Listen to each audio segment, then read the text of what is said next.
now available in paperback and e-readers, The Temptation of John Haynes. Give in to temptation and pick up this action-packed African-American paranormal romance. Get The Temptation of John Haynes in paperback and e-readers today. Hollywood has been on a campaign to destroy the market for black fantasy and science fiction films ever since 2018. Now, back in 2018, Hollywood thought that the movie Black Panther was going to flop at the box office and strategically planned to sabotage the movie by releasing it in February, passively saying that they were doing this as part of Black History Month. However, February is notorious for being a time period when films are dumped in order for the studios to take a loss on them. However, Hollywood was shocked when it found out that Black Panther was #1 at the box office of the first weekend, making over $200 million,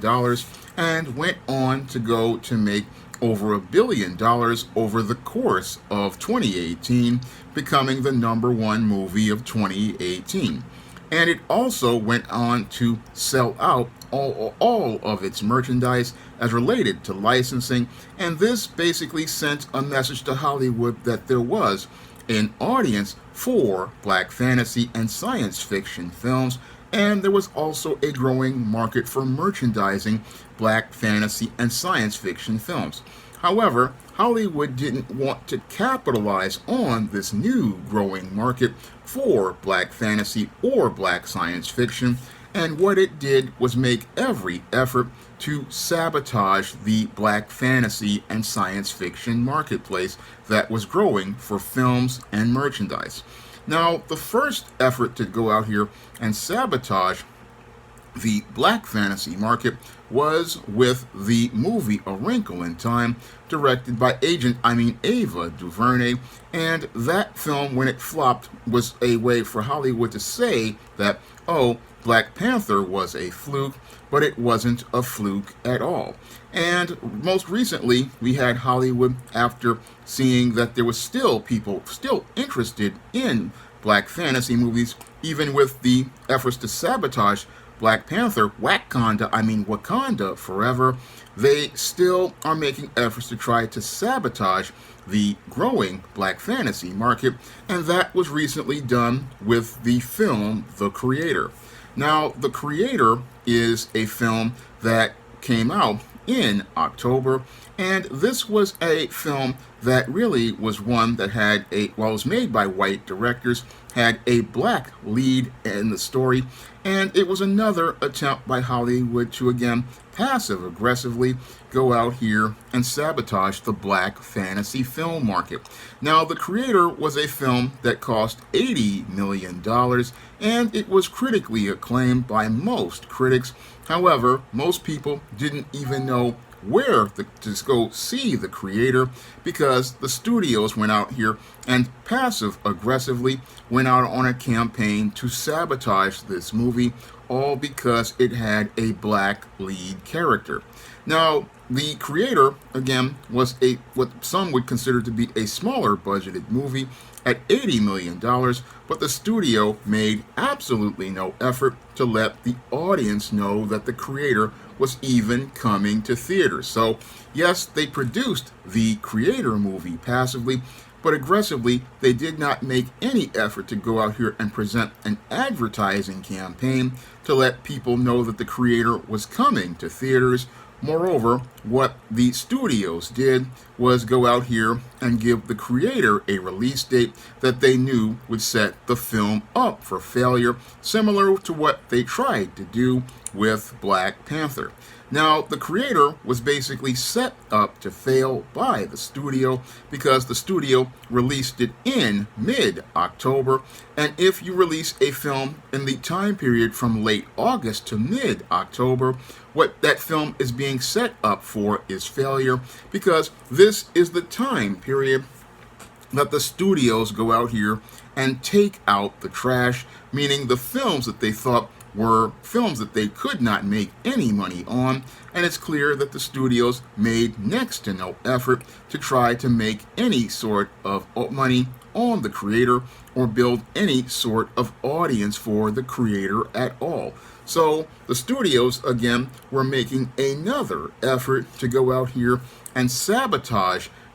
another film with a black lead, and they were looking to sabotage another black fantasy film because they don't want black fantasy films to become a part of Hollywood's business. Now, the main reason I believe that Hollywood doesn't want black fantasy films to become a part of their business has to do with the white supremacy that goes on in Hollywood. And with Hollywood being the media arm of white supremacy, what they want to do is go out here and make it where black people don't imagine themselves in a world, and they don't imagine themselves in a world that revolves around them, because what they want people to do is buy into the system of white supremacy and buy into the idea that a fantasy image is something that only white people can be the lead in, and you can only imagine yourself in a world that is run and controlled by white people,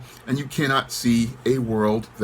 where black people are in the lead and in control of the story. And the reason why they don't want that to be on their media platforms is because they don't want black children to start imagining themselves in a world where they see themselves as front and center, and they don't want black children to see themselves in a world where they are the ones taking power. Because if a child starts to go out here and starts to pick up on black fantasy stories with black fantasy characters that are in control of that world and are the center of that world,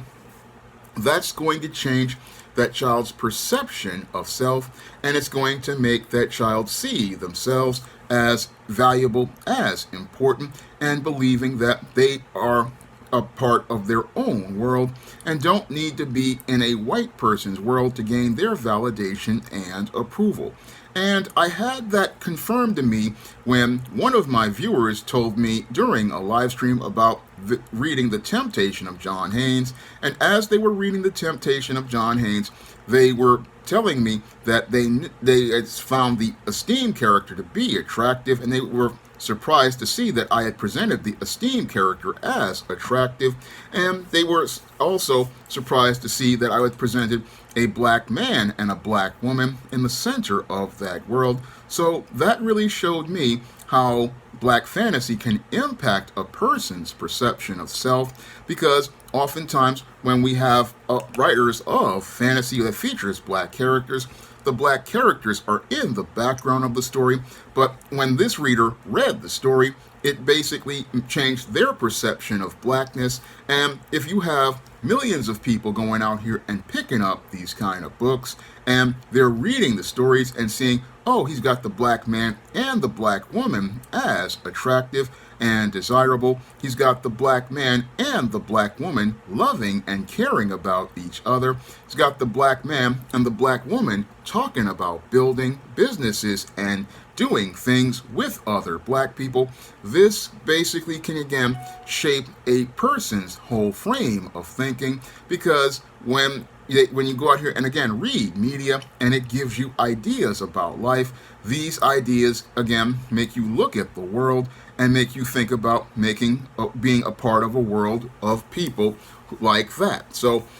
when this reader read The Temptation of John Haynes, again, changed their whole perception of blackness. And other people out here, when they read my kind of stories I make on the SJS Direct imprint, it changes their perception of self. And this is the thing that many in media don't want to happen with black audiences. They don't want black audiences to start going out here and looking at black images and seeing black images as beautiful and attractive, because that undermines the business of white supremacy, which wants black people to go out here looking at white and non-black people, seeing them as the ideal to aspire to, and seeing them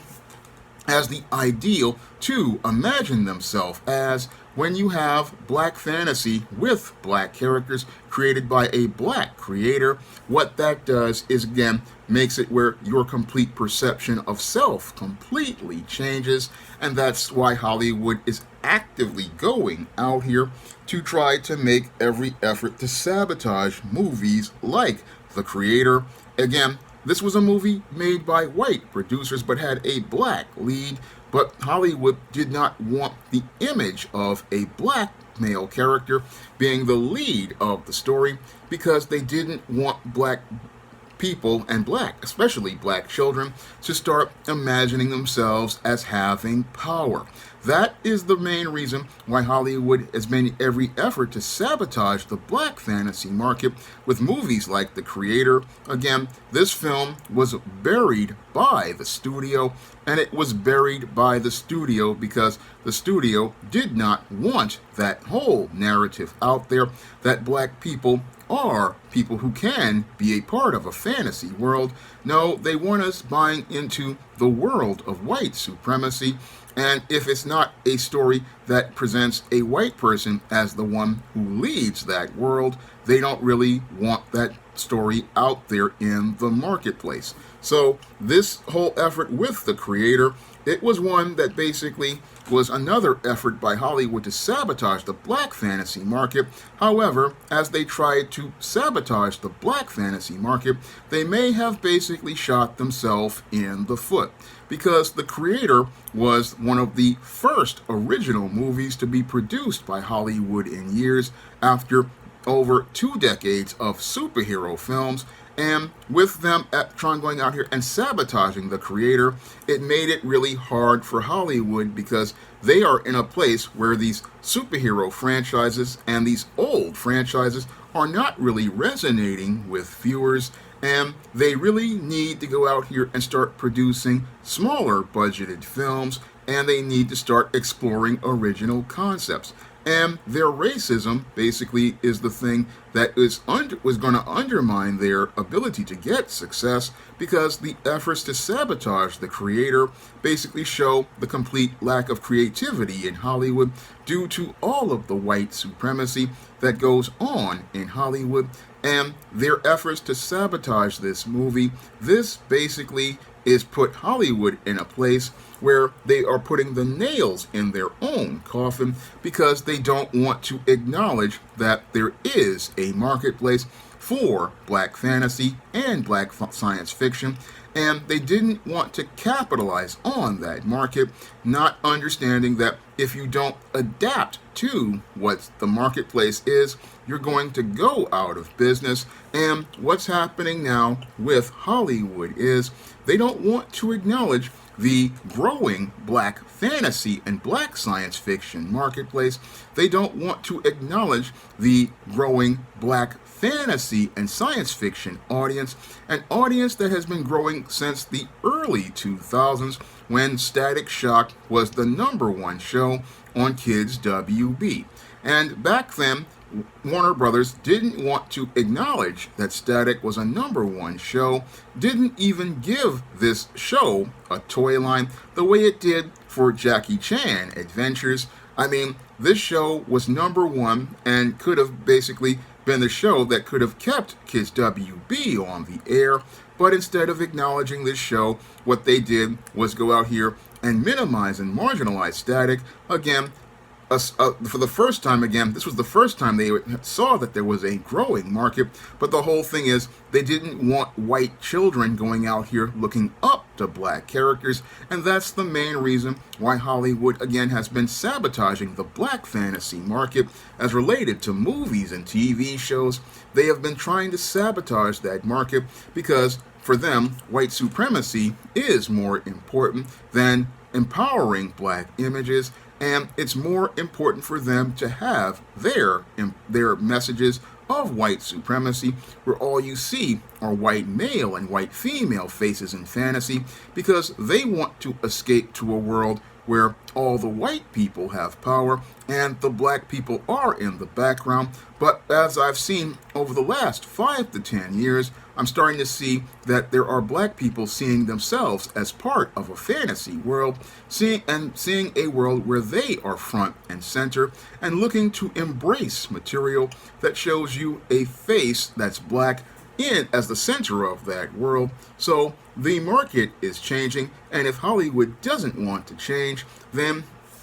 it's going to wind up losing a lot of money, because films like The Creator, if this film was put out in the summer, at the time of films like Mission Impossible, I think it would have caught on very quickly. But the whole thing is the studios didn't want to capitalize on that black audience, and this is why they're having one of the worst years at the box office, because they don't want to adapt to the changing marketplace. They don't want to go out here and reach out to all of those customers who were eager to see a new fantasy movie after Black Panther. No, what they're trying to do is trying to shoehorn everybody into keeping to watching the same old characters that the audience has grown tired of, and it's clear that it's time to come up with some new and fresh concepts, and the market for black fantasy is a big market that could lead to big box office in the future if you had the right concepts. But Hollywood doesn't want those concepts,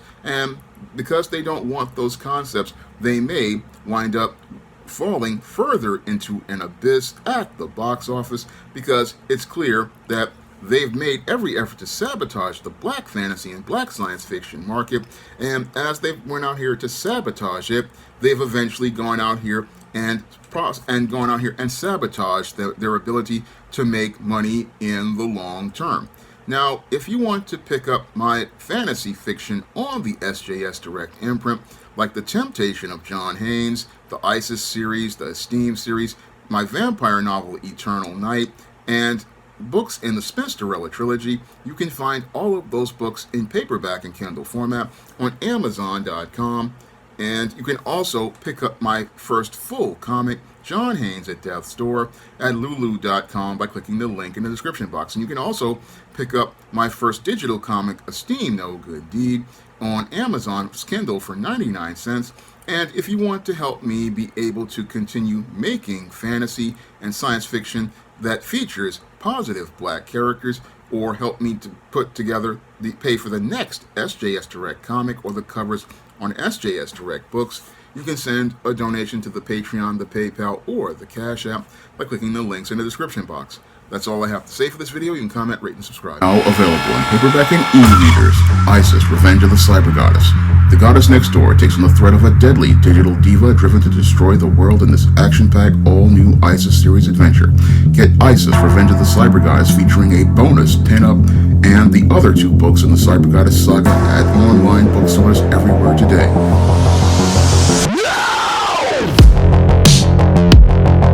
Now available in paperback and e-readers, Esteem, Horror of the Hyena Woman. Hell's aspiring angel takes on a wicked werewolf in this action-packed, all-new Esteem series adventure. Get Esteem, Horror of the Hyena Woman in paperback and e-readers today. Support black-owned and black-operated digital broadcast media. www.niceradionetwork.com. Nice Radio Network, broadcasting 24 hours a day, 7 days a week.